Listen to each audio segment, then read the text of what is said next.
Aujourd'hui on va faire une vidéo spéciale consacrée aux personnages les plus puissants de Naruto. Pour l'instant je vais exclure Boruto parce que là je voulais me focaliser sur Naruto, mais si vous voulez un deuxième épisode avec Boruto dedans, bah n'hésitez pas à liker et à vous abonner à cette vidéo. Bien sûr que si vous êtes un fan inconditionnel de la série, vous avez sûrement déjà débattu avec vos potes, vos amis, votre famille, qui était le meilleur des personnages, qui était le plus puissant des personnages. Dans cette liste je vais vous présenter les 9 personnages qui ont marqué l'histoire de Naruto grâce à leur puissance. Alors préparez-vous à me plonger dans le monde des ninjas. À la 9ème place, on va se retrouver avec Jiraiya, le légendaire Sannin, et bien sûr le maître de Naruto. Jiraiya était un maître du ninjutsu, du taijutsu et du genjutsu. Il maîtrise également le mode ermite, ce qui lui, clairement lui donnait une puissance très colossale, parce que comme on l'a vu, le mode ermite est très puissant. Jiraiya, bien sûr, ça c'est pas sa puissance, mais il était connu pour être un grand écrivain, et sa capacité à enseigner et à inspirer ses élèves a fait de lui un des personnages les plus appréciés de la série. En 8ème position, nous avons Nagato, également connu sous le nom de Pain. Grâce au Rinnegan, Nagato pouvait contrôler les 6 corps de Pain, comme on l'a vu pour ceux qui ont regardé de toute façon l'anime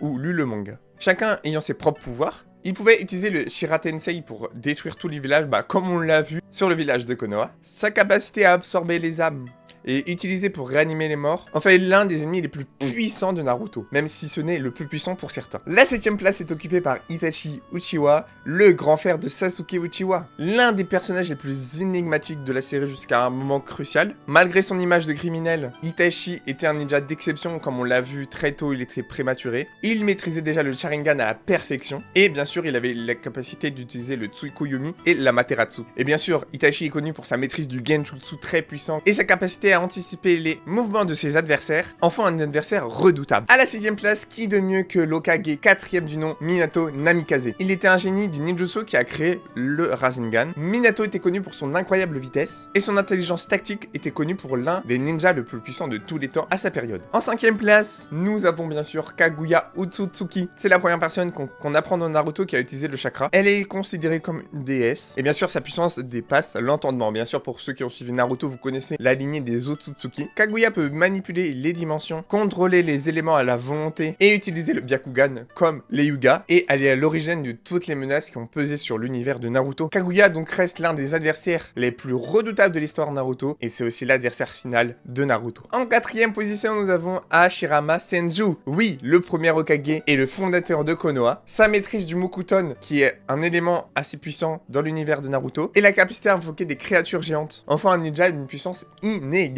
Hashirama était également capable de rivaliser avec Madara Uchiwa lors de leur affrontement légendaire. Sa maîtrise des techniques de guérison en fait un des alliés les plus puissants à avoir de son côté. On a parlé d'Hashirama, donc en 3ème position on va retrouver Madara Uchiwa, l'antagoniste qu'on a teasé toute la série. Il était aussi le fondateur de Konoha à côté de Hashirama Senju, et l'un des ninjas les plus puissants de tous les temps. Madara a acquis le Rinnegan et le Sharingan éternel, ce qui lui a permis de réaliser des exploits incroyables, comme invoquer le Gedomazo et contrôler le monstre à 10ème queue, Jubi. Sa maîtrise du Taijutsu et son arsenal de techniques font un adversaire très redoutable. En 2ème position, nous avons bien sûr un nouvel Uchiwa, Sasuke Uchiwa. Bien sûr, on a parlé d'Itachi. Je trouve que Itachi, du coup, comme il meurt un peu tôt, Sasuke a le temps d'évoluer et Sasuke a un meilleur potentiel que Itachi. Donc pour moi, je le place en 2ème position, c'est Sasuke Uchiwa. C'est l'un des derniers survivants du clan Uchiwa. Sasuke, à la fin de Naruto, il possède le Mangekyou Sharingan, le Rinnegan. C'est ce qui va lui conférer une variété de pouvoirs incroyables comme le Susanoo